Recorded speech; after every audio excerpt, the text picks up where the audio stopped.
The Timeline is a Blue Wire podcast.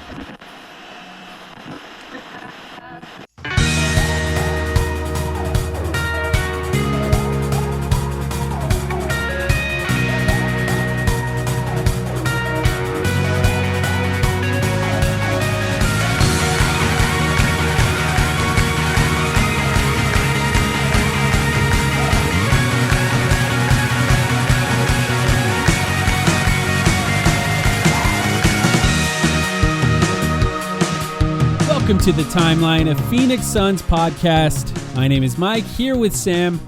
How we doing, Sam? I'm doing well, man. We're coming up on 4 days with no Suns basketball. How are you? Yeah. We're on podcast rest. I mean, I'm so productive when this happens. You know, I cleaned my apartment. I learned a new language. Started a new hobby. Yeah. Got into a new career. That's true. Yeah, all of that really did happen. One of those four things is true. Actually happened in the last 4 days. I'm not going to tell you which one. You'll have to guess. But yeah, it's you can reveal it in the Discord. Sure. It's get some Patreon numbers up. It's always interesting. I feel like the schedule's thrown us some real curveballs this year with, you know, just weird, like play 3 games in 5 days or 4 days and then random 4 or 5 day breaks here and there. It is weird. It is in this particular instance a case where the Suns really needed it. Devin Booker in particular. So yeah, can't say and no to Jordan that. Goodwin, I would say. Because Dylan Brooks, that's going to be a while still. Devin Booker could be back. Well, probably should be back this week based on the timetable that they gave, but also the update that we got from Gambo recently was that he likely will play Tuesday or Thursday. So we could see him as early as tomorrow. We're recording this Monday night, and happy to see that. We also got a slight update from Jordan Ott on Jordan Goodwin. He said Jordan Goodwin's kind of moving around, feeling a little bit better, but we're expecting more of a concrete update in the next day or two about Jordan Goodwin, and we'll see when he can play. Hopefully he can play by the end of this week as well. Get those two guys back. That'll really help. Literally, I think both of those guys could start. I mean, Devin Booker, obviously, but we could see Jordan Goodwin in the starting lineup if he's back and healthy without Dylan Brooks, because you kind of need a guy like that in the starting lineup. That's some news that we had right off the bat. I will say, like, we waited. We could have recorded yesterday, Sunday. We waited till today to record. We got a Jordan Goodwin update. We know a little bit more about Devin Booker. And then we got some Shams Charania Phoenix Suns tweets today. We have an opportunity to lead the pod off talking about Jamaree Bouyea. Not a lot of opportunities to do this, but the Phoenix Suns signed Jamaree Bouyea to what is essentially a deal for the rest of the season and next season. Call it the Haywood Highsmith, if you will. But yeah, we expected Jamaree Bouyea to be signed with the last roster spot the Phoenix Suns had, and they made it official today.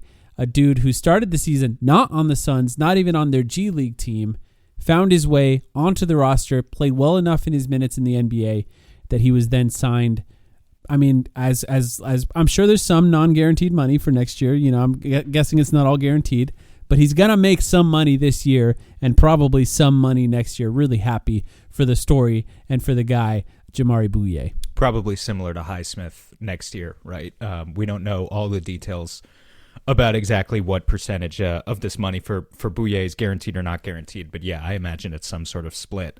We've talked about it in the past, but Jamaree in particular, like, there are lots of guys these days who battle for spots around the NBA and then eventually they find a home maybe a little bit later in their 20s. But in Jamaree's case... Gillespie? Yeah, no, that's a good example. Yeah. I mean, but Jamaree's really had to battle for it, even more so than the average guy, I think, right? So he comes into the NBA in the 2022-2023 season, plays for 2 teams, Miami and Washington. The following season, he plays for another 2 teams in Portland and San Antonio, and then Milwaukee last year. So even before he gets to Phoenix, that's 5 teams in 3 years where he logged a total of 19 NBA games in those 3 seasons. Again, in 5 different cities, for him to then end up in Phoenix, where he wasn't necessarily going to be playing a ton of minutes out the bat, right? sort of found an opportunity due to, some holes in our rotation and kind of just a need for another guy who could really keep the ball moving and drive to the rim a little bit. Again, the Suns were in like really a context that they didn't necessarily expect to be in with how much time Jalen Green has missed this season. So for Bouye to be able to come in and not just plug up a hole, but like actually play well. He's an above replacement level player this year. If you want to go by VORP as an advanced statistic, like no one thought that a guy like him was going to be able to come in and do that. So huge season for Jamari Bouye, and really happy to see him get converted.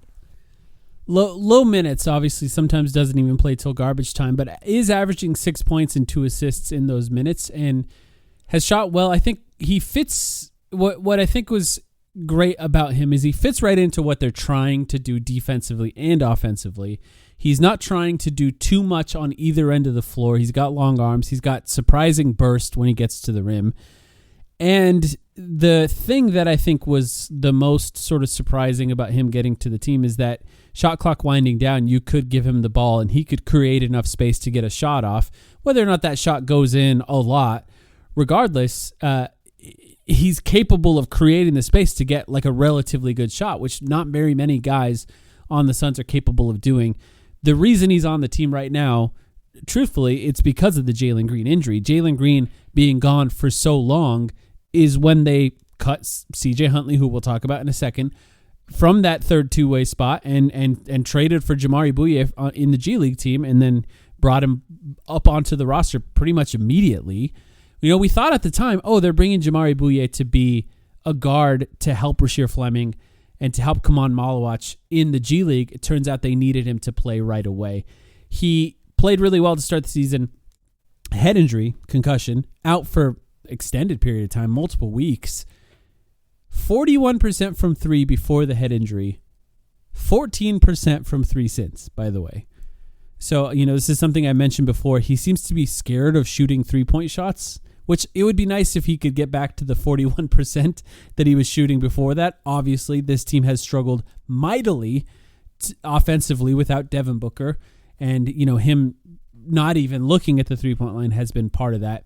I think he probably will get back. Maybe he's not a 41% shooter consistently. It's somewhere between 14% and 41%, but I'm guessing it's closer to 41% than it is to 14%, and I hope he starts taking those threes again. Yeah, that's obviously going to be an aspect of his game that he needs to work on if he wants to stay in the league long term. I wanted to give him some kudos for his defense, though, too, because I'm looking at the stats here. The Suns are 6 points better in their defensive rating with Jamari Bouye on the court this season. Just a surprise. I don't know if it's a surprise to you particularly, but it's pretty impressive. He is a guy who battles. He has long arms. I don't know off the top of my head if he is the thinnest player on the Suns, but I want to say he is because Jalen Green is obviously a skinny dude, but Jalen Green is a little bit taller than Jamari Bouye. Bouye is listed at 6'2". So I think for him to be 6'2", 180-ish makes him the smallest player on the Suns, and yet you can put him out there as they have defensively, and he can guard multiple positions. He can at least guard 1-2s, and not get picked on, which I think is a big deal. So, he does need to get the three-point shooting back up so that he can kind of have an actual inside-outside element of his game. Think of Campaign as a recent example on the Suns, right, who kind of leads forward with the driving, but then was able to knock down shots as well. But yeah, again, he's just far exceeded our expectations. This offense just can't afford for a guy to catch the ball and then wait for the defense to come at the three-point line unless it's Mark Williams or Oso Ighodaro, basically. Everyone else has to shoot when they're open. That includes Ryan Dunn, who shoots 31%. Like, all of these guys have to do it. So, happy for Jamari. Happy he got a little bit of a payday. I'm not sure how much money it is, but look, if he plays entirely in the entire season next year and gets all that money guaranteed, that's going to be millions of dollars. So, really happy for him to have that opportunity. He really earned it. That left an open two-way spot for the Suns. And look, we didn't know for sure what would happen, but I think the assumption for me at least always was that CJ Huntley appears to be that guy. Whoa. They cut C.J. Huntley from the two-way spot. We knew. I mean, we knew, yeah. I said Huntley 3 days was ago back. that we knew, or whenever the last podcast was. I was like, they're bringing C.J. Huntley back. And indeed, they did. But he's back. He's averaging 14 points per game, 7 rebounds, 1 assist, 0.8 assists.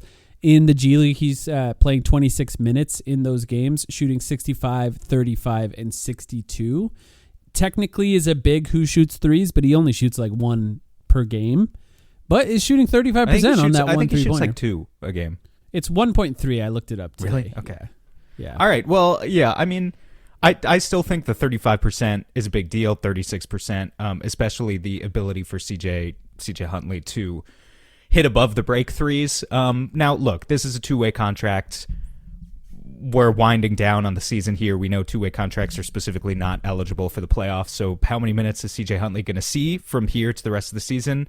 I don't know. It could be 0, but this was a way for the Suns to reward a guy who has continued to be one of their leading scorers in the G League, and just a show of faith that, hey, we haven't forgotten about you. We see you being a hustle, energy big who can also shoot threes. So that's not nothing.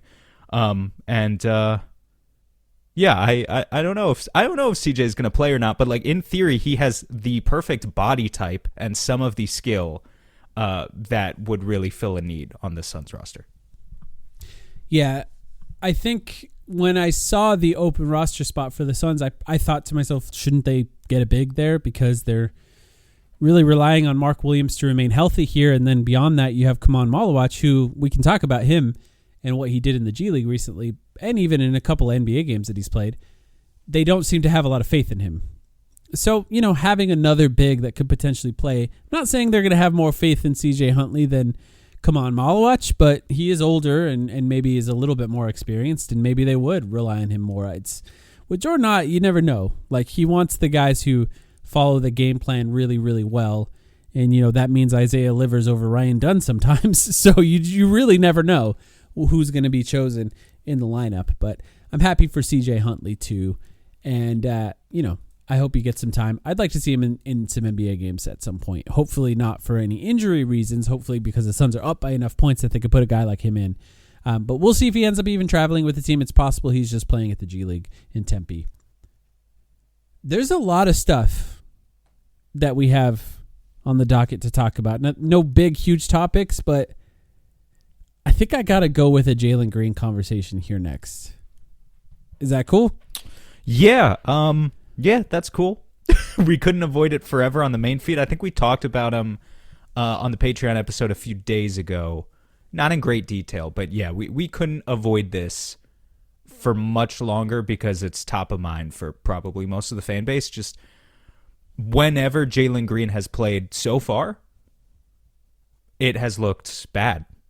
And yeah, there's stuff we can talk about in terms of what the role is, but where do you want to start with Jalen? I think I want to start just with the question, how concerned are you about this? Because to be fair to Jalen Green, he's played 11 games. He's coming off of 2 injuries that kept him out most of the season so far. And they're like soft tissue injuries. They're not, like with Dylan Brooks, it's a broken hand. He can run, like he can stay in shape with a broken hand. Jalen Green has talked about his trying to get his conditioning back up to where it was. There's just things that happen when it's a leg injury that you can't do. You can't stay in the same shape that you normally were in before. So having said that, there's concerns with him that is not just burst related. It's not just about his legs, and maybe not just about his conditioning. For me, it's about the decisions that he's making. It's about his inability to hit a shot, which may be leg related, but maybe isn't. How concerned are you at this current moment? And we could talk about what is concerning, but just from a general standpoint. I'm going to start with just saying something that's very frank, just because it's, you're asking me my opinion, right? Not like how I think the average fan feels or whatever, but like me specifically. I never had very high expectations for Jalen Green as a Sun. I think they kind of took the deal that they could get from the Rockets. That's my honest opinion. And if we talked about Jalen before the season, we certainly had higher hopes for him than what he looks like right now, right? Like, I think what we're seeing so far is the absolute worst that he could play. At least, God, I hope so. And it has to get better than this. How concerned am I? Is an interesting question, because I'm not sure I ever thought he was an effective decision maker with the ball in his hands to begin with, right? But I am concerned. To put it plainly, like, they're paying a lot of money to this guy over the next few years, and I want him to at least be somewhat capable of fitting into the context of a winning basketball team, and he can't do that if he's playing like this. Again, I think he'll be better than this, because I think this is horrible. Career lows across the board for him right now, basically. Yeah, and we've talked about all of it before, right? We know the strategy, the formula to get Jalen Green going has to not start with him as a primary initiator, which is how the Suns have been using him while Devin Booker is out, using him basically as if he was the point guard, which has just been downright disastrous. Doesn't get other guys involved on offense, and very inefficient when it's just about him on offense. Now, I do want to give Jalen some credit. We talked about this a few days ago too, but just to give him some more credit, defensively, Jalen Green has looked good, actually. He has not been this tiny little 140-pound soaking wet guy that you can just pick on. Traffic cone. Yeah, and not just a traffic cone, but a guy who's like explicitly, not communicating with teammates and just like always in the wrong place. That hasn't been him at all. So I've been impressed with his ability to fit as part of a larger defensive system, because he's absolutely going to need to do that if the Suns are going to maintain their identity with him playing 30-plus minutes. But offensively, we need the version of Jalen Green who is benefiting from Devin Booker's gravity, who, when he is in a position to attack, he is attacking a defense that is already bent, and he is the second side guy rather than having to be the primary guy who makes the first decision with the ball in his hands, because I just don't think he can do that. And my level of faith in his ability to become that guy is very low, to be quite honest with you. I mean, you say that like his role will not be as primary initiator, but when in the minutes without Devin Booker off the floor, I assumed he would be. Did you not assume that that's what he would be? Like, no, I know it would be more against bench lineups, of course, and it would be a little bit different. But yeah, no, I still assumed that there would be some level of it. Okay, because there has to be. Truthfully, because there has to be. But yeah, against bench lineups, I thought it would be a little bit easier. Another aspect of this that's really frustrating to me, man, that we should talk about, just a wrinkle, like Jalen Green and Mark Williams together form, maybe they don't have to, but in theory they form part of the Suns' future, a big part of the Suns' future. And those two guys together so far in like 150 minutes, the team has a 103 offensive rating and a 111 defensive rating. 111 defensive rating with those two together isn't bad, given that, just with Mark Williams on the floor in general, it's been worse than that this year. But 103 offensive rating with Jalen Green and Mark Williams together, that's a lot of on-paper offensive talent to be giving you basically nothing in terms of the actual team dividends. And we've just seen no chemistry between those two guys whatsoever so far. And I don't know exactly how that needs to change. But I think identifying this next stretch of games, A, as Devin Booker is coming back and reintegrating, but B, I was saying to you, it's the relegation run is coming up.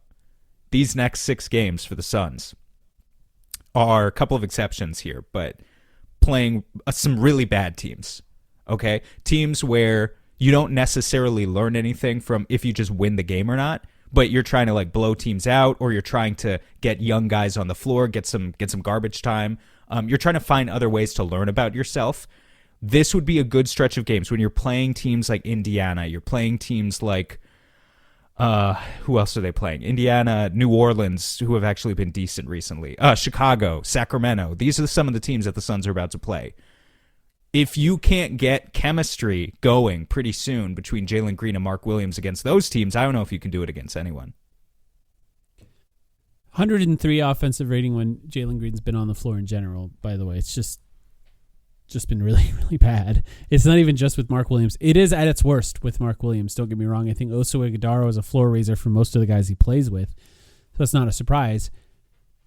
But like if we want to just focus on what he could do to get out of this, what he could do to be better, I think that's a good way to direct this conversation. First of all, hit shots.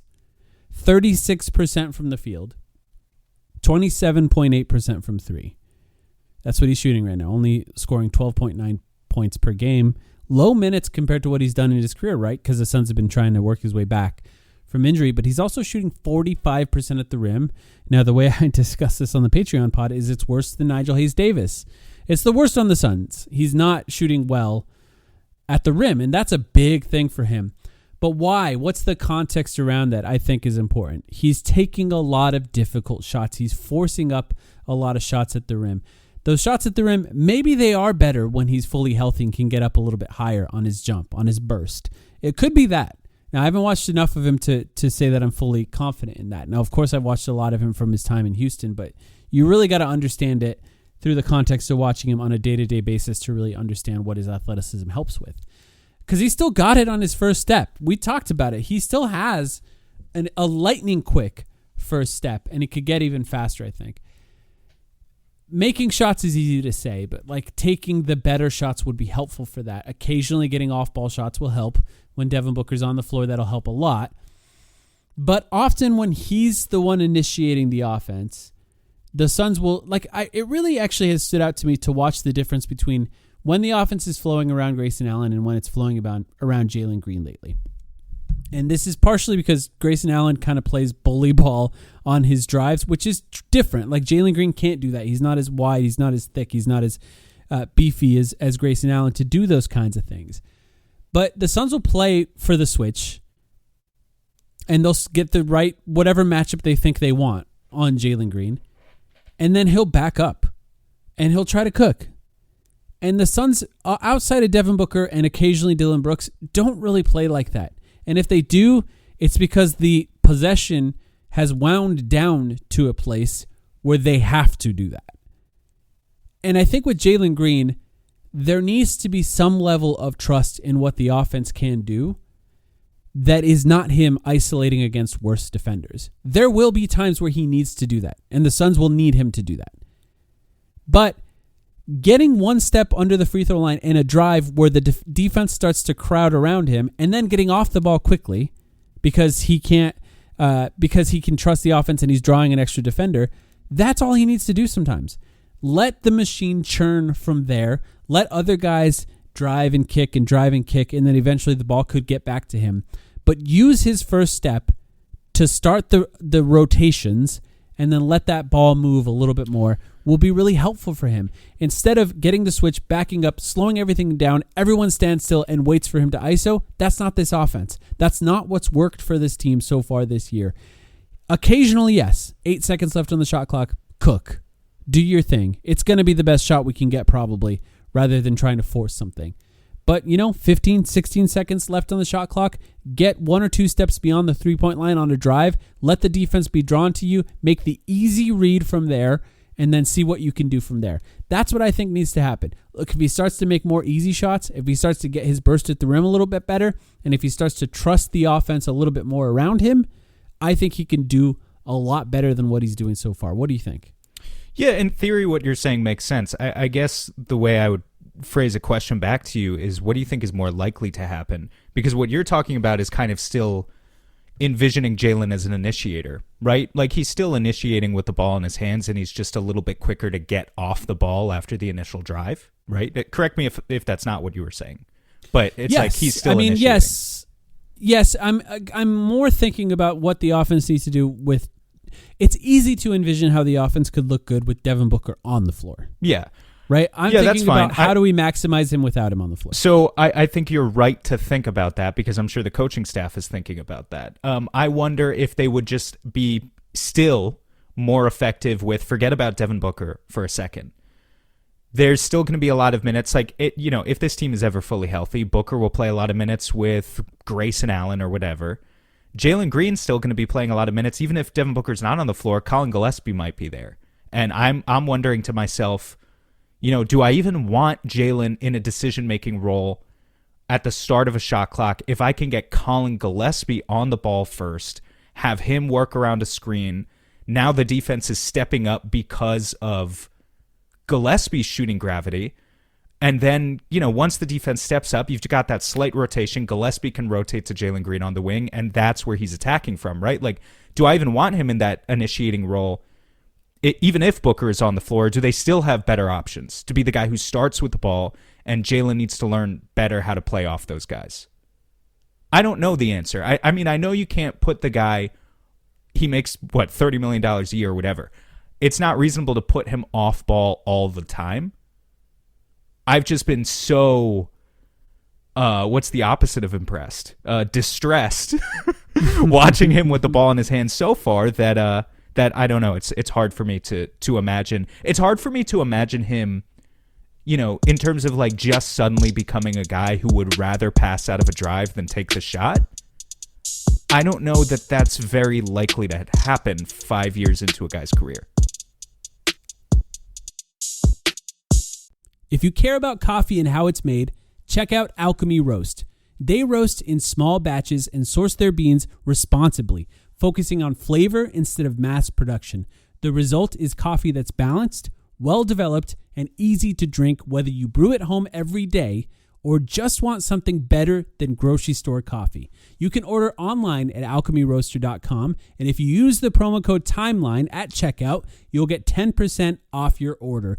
Go now to alchemyroaster.com, my favorite coffee, and use the promo code TIMELINE at checkout. Get 10% off, support a local Phoenix business, and get the best coffee you can buy.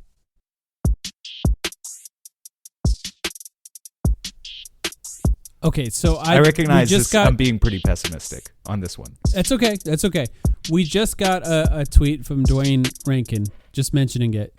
Devin Booker and Haywood Highsmith are not on the injury report for tomorrow's game versus the Kings. Whoa! Haywood Highsmith is surprised. Devin Booker, I was hoping. Out Dylan Brooks, out Jordan Goodwin. Questionable Kaman Malawach with the right thumb sprain, which I assume is on his dunk that he threw off the backboard to himself and threw down.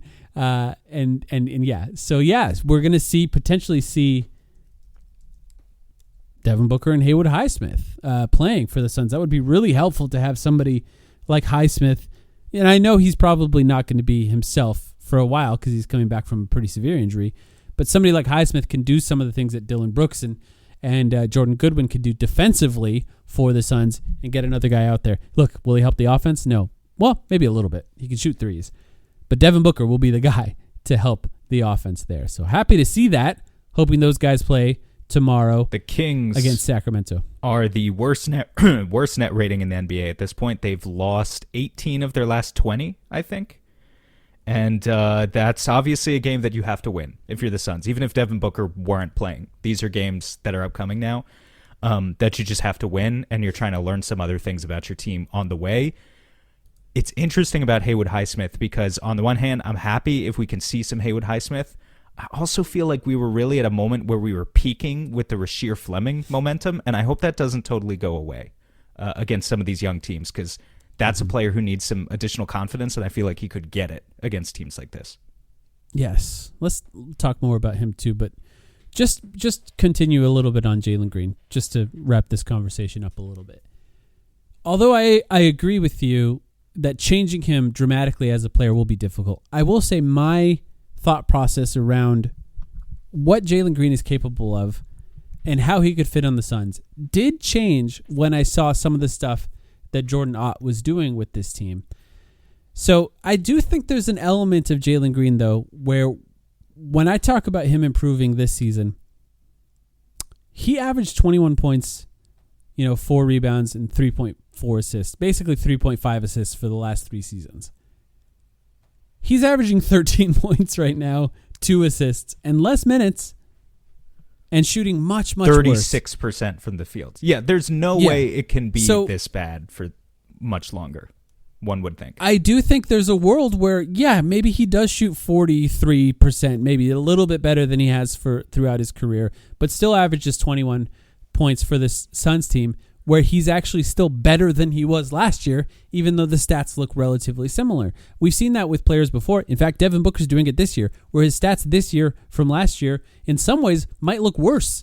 But he's absolutely better this year than he was last year in basically every way except shooting threes, because his defense is better, his passing has been excellent, and his leadership overall has been great. So I think there's a world where when I talk about Jalen Green improving from where he's at now and maybe changing some of the stuff he's done, it's to get back to what he's done in the past, because what he's done in the past is actually better than what he's doing right now. So I think we are seeing probably what is the worst of Jalen Green right now. Dear God, I hope so, I guess. We're seeing what is the worst of him. But, I really want to see what he can do to improve. And I think the Suns, I do think the last game, by the way, which was the Lakers game, I did see him getting off the ball a little bit more and a little bit earlier in the offense than the previous few games. So I do think there's some work being done there. And I think they could find ways to get better. But that was a game, I guess we haven't talked about it here on this podcast on the main feed. That was a game where he was essentially benched in the fourth quarter until the very last possession of the game in order to give the Suns a chance to win. And ultimately, when we're talking about coaching, right, they're trying to implore upon him what they want to see out of him to improve. And sitting him in a moment like that can be a wake-up call, right? That could be the type of thing that gets somebody like him to understand what's necessary and what could be helpful. I think what the good news for him is they all seem to get along really well, this team. They all seem to really want him to succeed. I don't think there's any sort of weirdness with that. I think he was supporting his teammates in those moments, and ultimately he did play on that final possession that helped the Suns win the game. Yeah, we are. And I think there's a chance he could improve soon. Yeah. Just to that point, we continue to be blessed to have really good chemistry on a team full of largely young players. Like a lot of times when you've got locker rooms full of young players, we actually have seen this in prior Suns history. You've put together too many young players in a locker room, and there's too many mouths to feed, right? Too many guys who haven't gotten the one big contract yet. And so they're not really rooting for each other in the way that guys in this locker room, are. I've been really impressed about that. So yeah, in terms of Jalen's attitude, like I haven't seen any red flags there. Two other guys who I would always point at there this season, Oso Agudaro and Mark Williams, in theory are like, both kind of thinking about their next contracts and are up for extensions, and they only have so many touches and so many minutes between the two of them. But like you look at them on the sideline and they're always rooting for each other. And both of them have had some really big minutes, really big moments where they're supporting the other one throughout this season. So yeah, the chemistry continues to be great. That was a huge decision by Jordan Ott, benching Jalen Green. For those who don't remember, he did not play all except the final possession of the Lakers game, which obviously ended with the Royce O'Neal game winner. But I think he sat with like 6 minutes left in the fourth quarter. Yeah, he sat with like 5 or 6 minutes left and sat for a solid 5 minutes until they needed kind of an additional decoy or additional offensive weapon on the very last ATO. But Ott was just recognizing at the time that Gillespie and Grayson were playing better, and he could have had a third guard out there, but he decided to go with a little bit more size around those two instead, and it was just a great decision for him because it shows that everyone has to earn it, which is good. Yep, I agree. The Athletic wrote an article about the unlikely friendship between Devin Booker and Dillon Brooks today. I know you didn't get a chance to read it. Jason Quick from The Athletic wrote it. I highly recommend for those of you who have access to The Athletic or have a way to read it, find a way to read it, because it is a very, very good article that talks about these two guys, and I will go over some of the highlights with you because I'm curious about your reaction to some of these things. First of all, do you remember Devin Booker and Dillon Brooks and their little run-ins that they had specifically when Brooks was in Memphis? Of course. How could I not? Yeah, just making sure, giving context here. Those guys did not like each other, and the article talked about that at the time they were getting into a little bit. I think Brooks said something like, I got in his head once or twice, and maybe he got the best of me once or twice as well about Devin Booker. And I agree with that. I think I agree with, him in that scenario.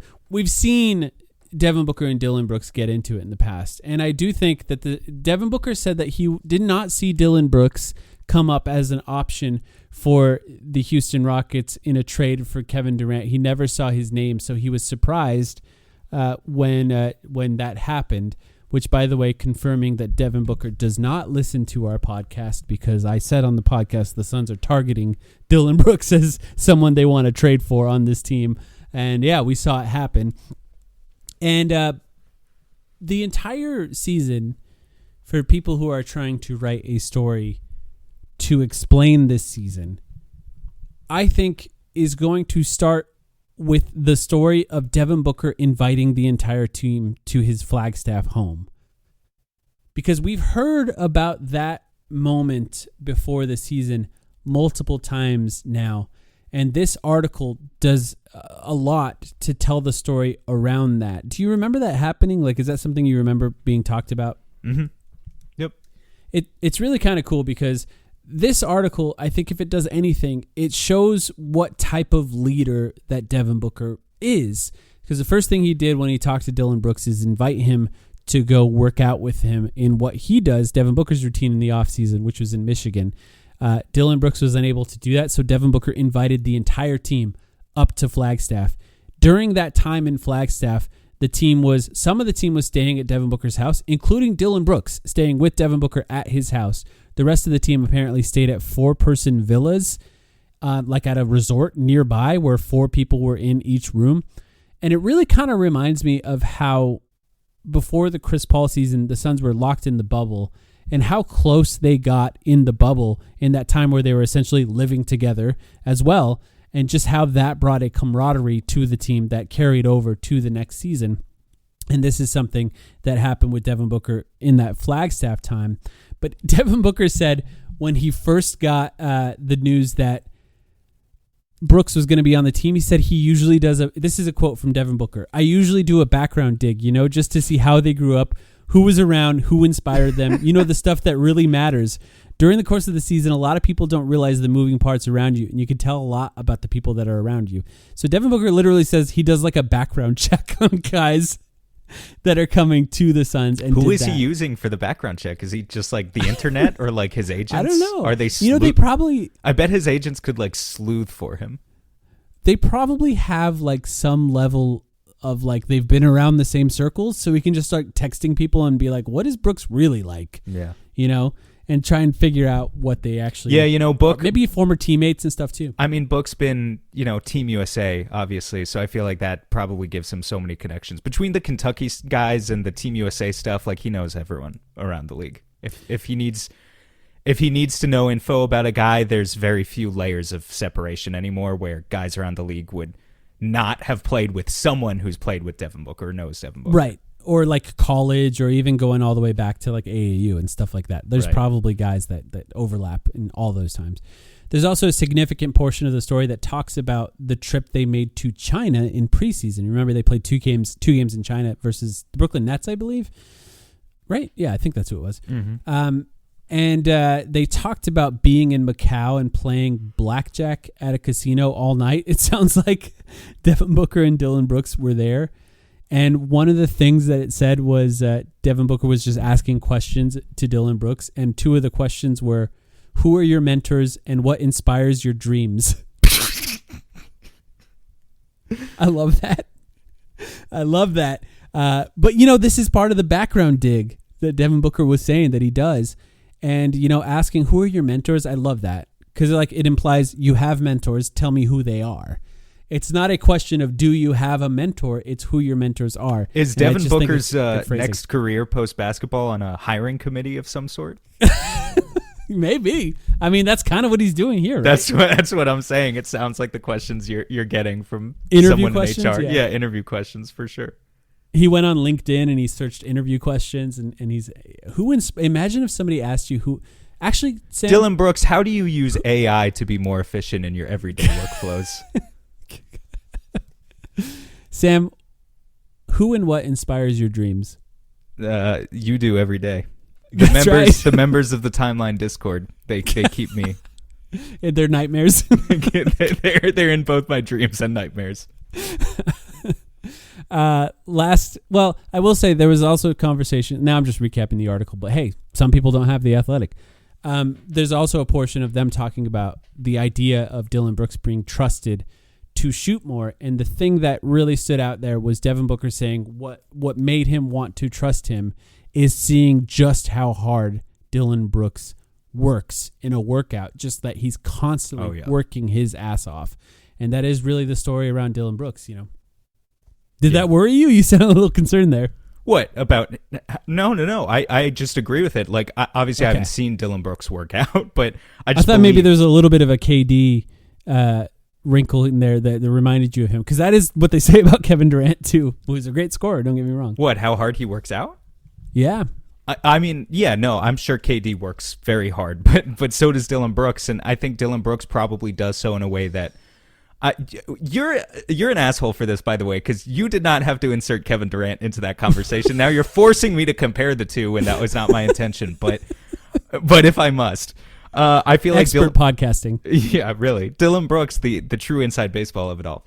Dylan Brooks probably does a better job of mentoring and motivating, being that motivator, right? Like I imagine he's working himself almost to the point of exhaustion in those workouts, but then is making sure that the young guys are following his example too, in a way that is, I'm not going to say anymore, just in a way that is very accountable. You know, Dylan Brooks is an accountable guy. Last little anecdote that I thought was funny. Team USA and Team Canada played in the Olympics gold medal game. Did you watch that? Did you watch any of the Winter Olympics? The winter? No. Sorry. Not the Winter Olympics, no. I know what you mean. I watched a little, but very little. The day after, or maybe even the day of, I don't know when it was. The next time there was a game that Dylan Brooks and Devin Booker were at after Team USA beat Team Canada, Devin Booker showed up wearing a Team USA hat. And Dylan Brooks said, he's mocking me. He's mocking me, which I just thought was really funny. And Booker said, the red, white, and blue? He said, Canada's just missing the blue, which is very Devin Booker thing to say because of, you know, Kentucky as well. But these guys seem very close. They like hang out off the court in a way that I don't know that I fully anticipated they would click this well. And, you know. Yeah, no, that's a good point. It definitely felt like before the season started, we were just like, well, can Dylan Brooks, he has this history of helping out the culture of a team. They don't have to love him. They don't have to be best friends, right? Like, can he just come in and kind of help on the court, and that would be enough? And yeah, I didn't anticipate that puff piece articles would be written about their relationship in season 1. I didn't think it was going to happen. Yeah.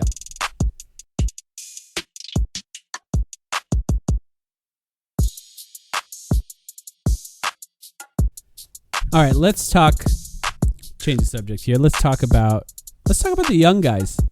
The young guys have been playing a little bit more lately. You mentioned Rasheer Fleming. What are your thoughts about seeing Rasheer Fleming getting more minutes lately? He's been really good, really disruptive on defense. And again, this goes back to, we were talking about, it's great that Haywood Highsmith is back, but Rasheer has played 20 minutes in like 3 or 4 games in the past couple weeks. Granted, a couple of those were blowout losses, right? They were games where the Suns were struggling to hit 80 points. And so guys like Rasheer and Malawach and even Kobe Bryant got in the game maybe for the entire fourth quarter. But Rasheer in particular continues to be the rookie out of the 3 who seems to trust in real minutes, real stretches sometimes. And he continues to be huge and disruptive on defense. He's making more threes on offense, corner threes, obviously, but that needs to be his bread and butter. He's following up plays and getting a couple more offensive rebounds. He had one play, I don't remember if it was against the Lakers anymore, but where he actually caught the ball and finished out of a pick and roll, like just a traditional screen and roll. A little bit more of the stuff he was doing in college, where he was playing that role as kind of basically a small ball center. So I wrote down here, Rasheer has not scored 10 points yet. Mm-hmm. I would love if in this upcoming stretch against, you know, these kind of 6 bad teams, the relegation run. Well, Milwaukee, yeah, okay, so it's Sacramento, Chicago, New Orleans, Charlotte, Milwaukee, Indiana. Yeah. So Milwaukee, Giannis is back. Yeah, Milwaukee is a real team, and Charlotte, honestly, is very much a real team. Charlotte's been good for a month and a half. Like, not just mediocre. They have been a good NBA team for 6 weeks now. So 2 of those 6 teams are serious. Even New Orleans has been winning games recently. still, when you're in the Western Conference, the schedule makers don't give you breaks like this often. Like getting to play Sacramento, Indiana, Chicago, and what was that other one you said? New Orleans. Charlotte, Milwaukee. Yeah, okay. I guess New Orleans counts as the fourth worst. Sacramento, Chicago, New Orleans, Charlotte, Milwaukee, Indiana. Getting to play Sacramento. Sacramento's lost 18 of 20. Chicago, I think, has lost 12 straight. Indiana is at the bottom of the standings, right? Like, if Rasheer Fleming is going to get some confidence, now's the time. I would love for him to get a 10-point game in the next 2 weeks, but he has to play for it to happen. So that would be my goal for Rasheer, is getting double digits for the first time pretty soon. Even with Haywood Highsmith being off the injury report, he's not going to get 20 minutes tomorrow against Sacramento. I doubt it, at least, unless he comes in and he's really good right away. But they're going to work him back slowly to make sure he's healthy. And, Sacramento and Chicago, and New Orleans, right? The next 3 games, those are his best opportunities to do that. I think you're right. Dylan Brooks not coming back anytime soon. So Rasheer keeps playing well. He's going to stay in the lineup even against Charlotte, Milwaukee, and, of course, Indiana. He has the ability to stay in the lineup with how he's playing. That Lakers game was really good. Is he perfect? No. He's unafraid to shoot. He's unafraid to try to finish at the rim. He's a good screener, often slips, but still a good screener overall. And, defensively, he's really just been giving it his all. That's the clear strength so far, right? Yeah. Just high effort defensively. And then I think chasing rebounds a little bit more. And this is the thing about this team, right?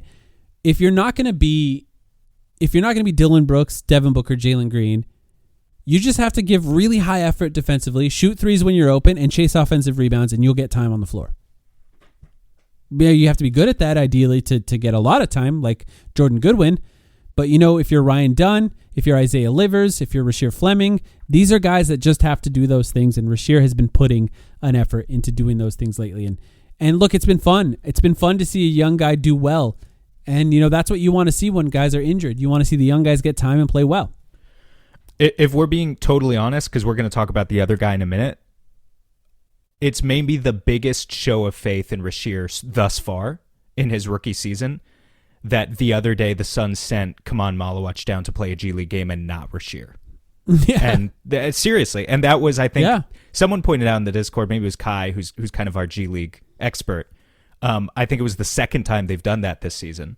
But usually, we're kind of used to the typical flow of like those two guys go down together and they play some extra minutes, and they're young so they can handle it.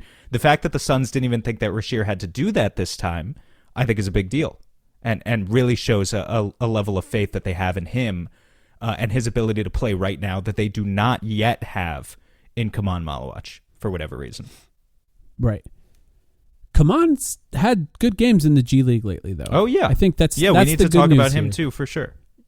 We've seen some development with Kaman Malawach lately. He got some minutes in like some games recently as well. The Portland game, I think, was the one that stands out where he played even with Oso Ighodaro at power forward. We talked about that here in the podcast before already, but it's nice to see him get some run in the G League where he looks good, because for him, it's just you want to see him start putting it together a little bit. We know it's a project. We know it's going to take some time, but to have a move in the G League where he gives an up fake to a guy in the paint, throws it off the backboard, and throws it down himself. So good. I mean, that's the type of shit I want to see. Like, that's what I want to see.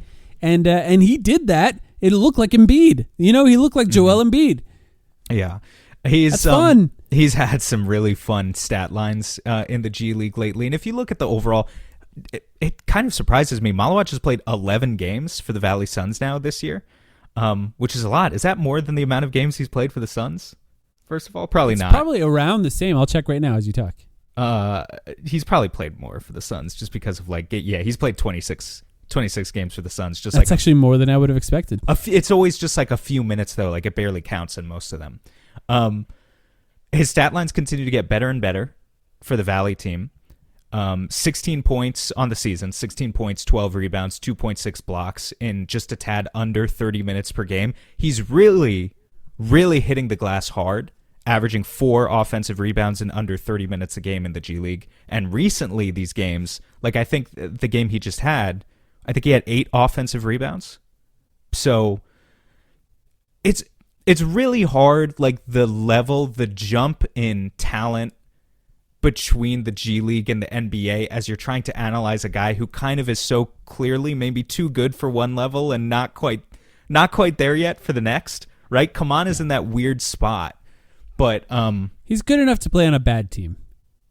Yeah, he would be playing, I do think he playing a is. lot of minutes on a bad team. The reasons he's not getting minutes on the Suns this year is because they've been surprisingly good.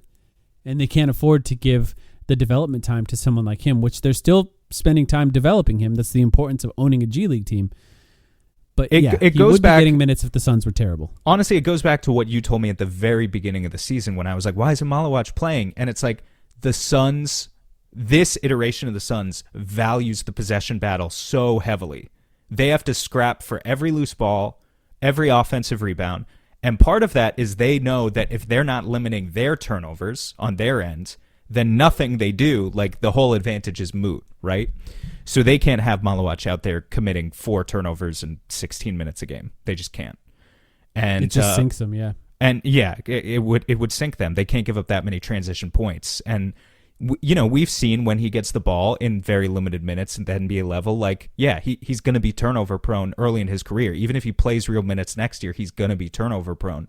But you see these highlights, these clips out of the G League, his ability to just go for it in a way that other prospects for the Suns have not just gone for it in the past, coupled with the motor, the improving offense, the improving rebounding numbers, and then it's just a big thing. The freakish natural athleticism.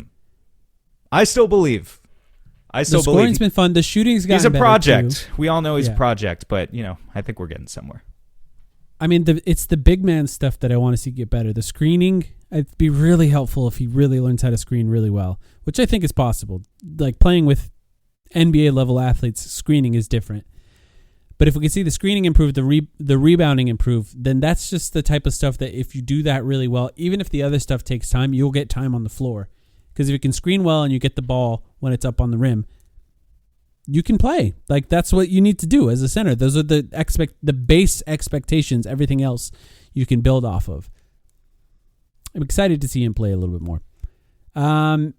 Anything else on Rashir Kaman or any other young guys you want to talk about? I think we talked about Bouye. We talked about Jalen Green's another young guy on this team. It's hard to. Best true shooting percentage on the team right now. Look it up.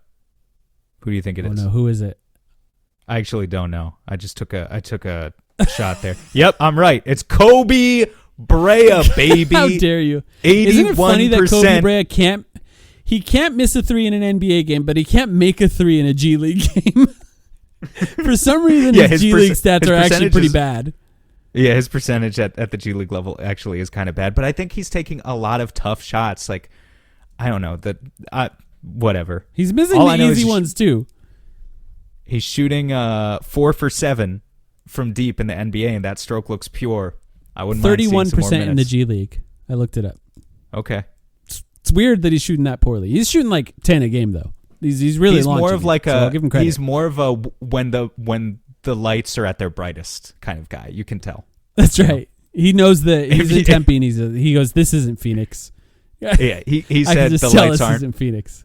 He said the lights aren't bright enough. Turn those lights up, and then they put him in the NBA in garbage time, mind you, but still the NBA, and he starts hitting shots. So I think the next step is the playoffs for Kobe. It's like that meme of Ray Allen saying "take those ropes away," but it's Kobe Bryant saying "turn those lights up." Yeah, I agree with that.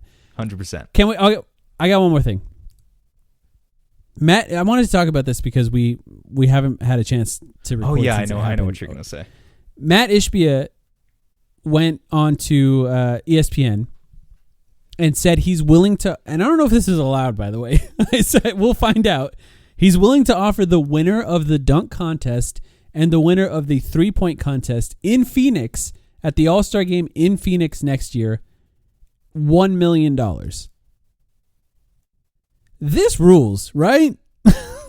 That's a lot of money. So I don't know if it's allowed either, but it's a very good idea. Very good positive PR for Ishbia as well. Just a smart investment on his part to do something like this.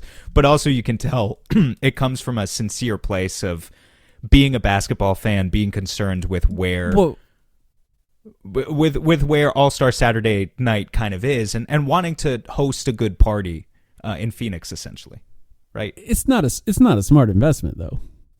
Yeah, it is. What's the return? What's $1 million to him? From that perspective, but no. The return is you pay $1 million to deliver the best dunk contest in theory since Vince in 2001 or whatever year it was.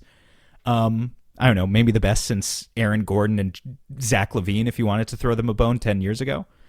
And the return is that every casual NBA fan, when they think about owners in the NBA, of which they can probably only name 3 or 4, Matt Ishbia is going to be in that conversation. Maybe players too, actually, yeah. They're going to be thinking, hey, that's the guy who saved the dunk contest. This is the guy who cares. I think that's the thing that really stands out to me on this, because like it's just somebody who's like, how can I think of any way to improve this? Because I care a lot about what happens in Phoenix at the All-Star game being great. Therefore, I'm going to put my own money on the line. And yes, $1 million to him may not be a lot, but like it's still a lot. It's still a lot of money. No, I'm not gonna pretend that like $1 million in cash is a lot of money. HPA probably throws a hell of a party. He probably does. I mean, he's building a house in Michigan that has a go-kart track on it, so it sounds awesome.